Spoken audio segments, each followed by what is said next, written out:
What's going on, guys? Welcome back to the channel. So it's been a while since I made some content on the Charger, useful content, I guess. But today we're going to be installing the BMR fixed length rear lower trailing arms. This is a really good, cheap, easy upgrade to do on these cars. You know, it's got the poly bushings in there, so there's not going to be a ton of movement, nowhere near the amount of movement as there is with the stock lower trailing arms. So it's just going to stiffen up the rear a little bit, probably eliminate some wheel hop. Like I said, they're like 110 bucks. They're greasable. They're really nice quality, and it's just something cheap and easy to do to stiffen up the rear of the car. So before we get into it, I'm going to shout out 797 Performance for these right here. Always great service, fast shipping. And make sure you guys hit that like button. It really helps the channel out a lot. So let's throw these things in. Alrighty, so what we're gonna do first is jack the car up, and then we're gonna send it down on these trusty recalled Daytona Harbor Freight jack stands.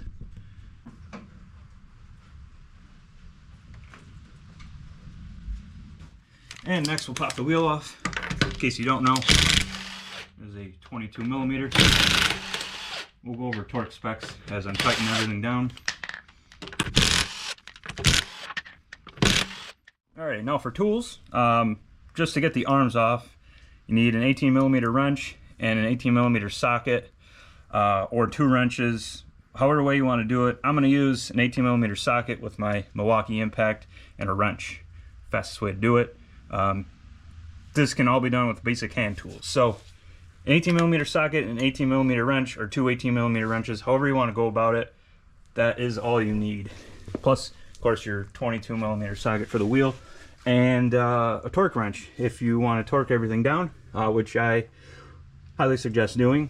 But like I said, we'll go over the torque specs once I start to put everything back together. So now let's get this old arm off of here.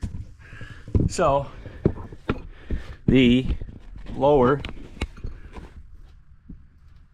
so here's the lower trailing arm, 18 millimeter bolt, 18 millimeter nut. We're going to put a wrench on this nut, take it out, and then do the same up top. Nut on the inside and bolt on the outside.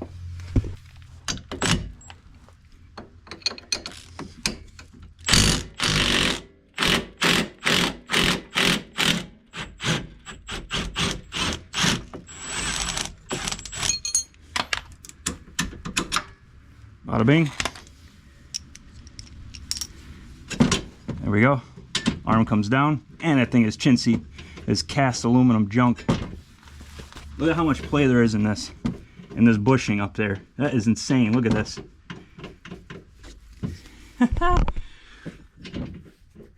That's where you get some of your wheel hop from.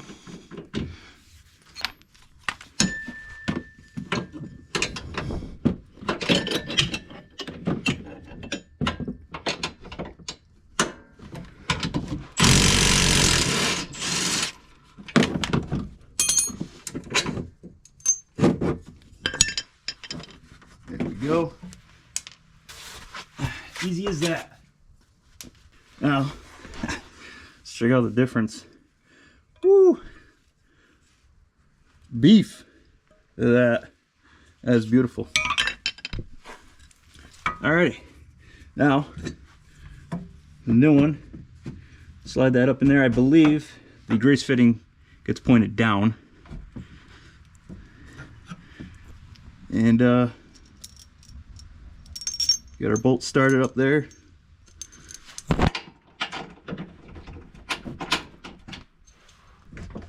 And it takes a little bit of finesse to get the hole lined up. Take my ratcheting hammer.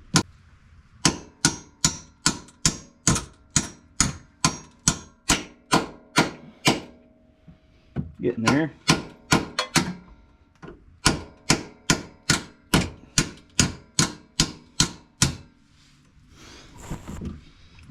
We're in.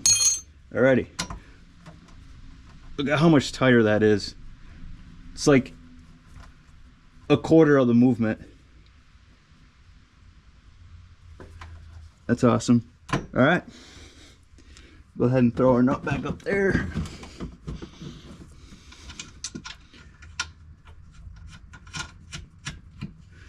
Get started. Now we'll move to the bottom here.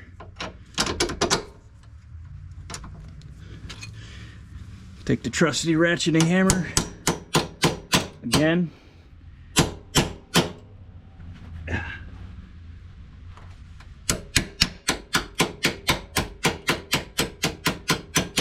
Sometimes you got to grab a hold of it and kind of twist it to get it going to the other side.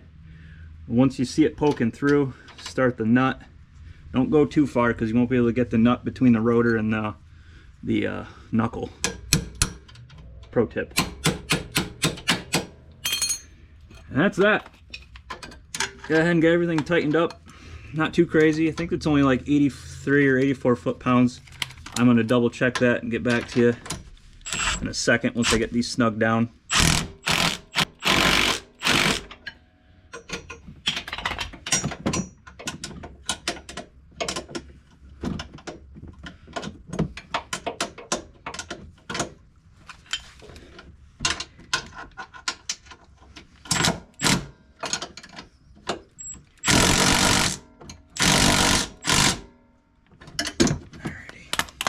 And as far as grease goes, I believe you put 3 or 4 pumps in it initially. So I'm just going to do that off camera because it's kind of a messy thing. But make sure you grease them up, 3 or 4 pumps. I'm probably just going to do 3. Let me check the torque spec. We'll torque these. And I'm not going to show you the other side because it's literally identical. But it's as easy as that. Alright, so by the way, they call for 4 to 5 pumps of grease. And 83 foot-pounds is what we're going to torque these to. I forgot my damn 3/8 ratchet. Torque wrench, I mean. I'm going to have to use this big-ass thing. It's a lot easier with the shield down, too. Not that it's that hard with it on, but I'm holding this big freaking torque wrench.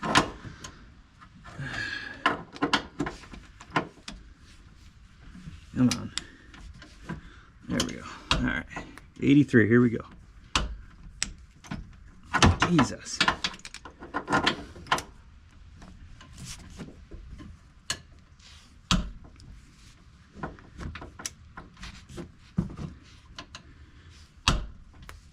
Normally not this hard with a correct size torque wrench for the area you're working in.